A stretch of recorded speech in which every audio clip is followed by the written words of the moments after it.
લોકસભાની ચૂંટણીની તારીખો જાહેર થઈ છે ત્યારે ઝઘડિયા વિધાનસભાના પૂર્વ ધારાસભ્ય છોટુ વસાવા દ્વારા નવા સંગઠનની સ્થાપના કરવામાં આવી છે, જેમાં પુત્ર દિલીપ વસાવા પણ હાજર રહ્યા હતા।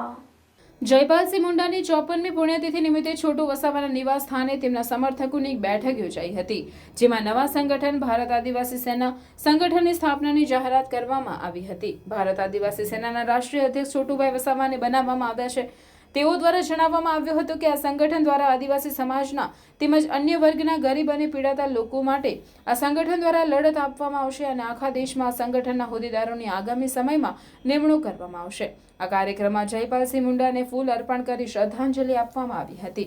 આ કાર્યક્રમમાં છોટુભાઈ વસાવાના પુત્ર દિલીપ વસાવા, બચુભાઈ માસ્ટર, અશ્વિન પટેલ, રોહિત નરેન્દ્ર, અંબાલાલ યાદવ તેમજ મોટી સંખ્યામાં સમર્થકો ઉપસ્થિત રહ્યા હતા।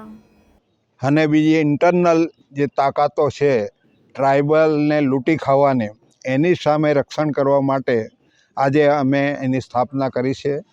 અમે કોઈ પણ મોરચે એ લોકોની સામે લડી લેવા તૈયાર છે।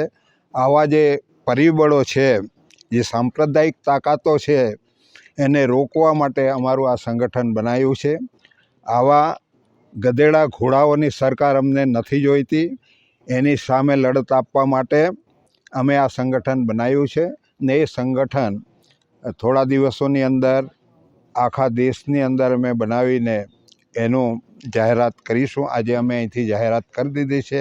એ ધીમે ધીમે આખા વિસ્તારોની અંદર ફેલાવશું ને અમારો આજથી ધર્મ, સંવિધાન અમારો ધર્મ છે, પ્રકૃતિ અમારું જીવન છે, એ નારા હેઠળ અમે આ લડત ચલાવવાના છે। જેને જે સમજવું હોય તે સમજે। આ દેશનો માલિક સંવિધાન છે, એના ઓથા નીચે રહીને અમે આ સંગઠન ચલાવીને અમારા જે હક અધિકાર લૂંટાઈ રહ્યા છે, અમારી જમીનો જઈ રહી છે, અમારું ખનન લૂંટાઈ રહ્યું છે, એનો સામનો કરવા માટે આ સંગઠન કામ કરશે।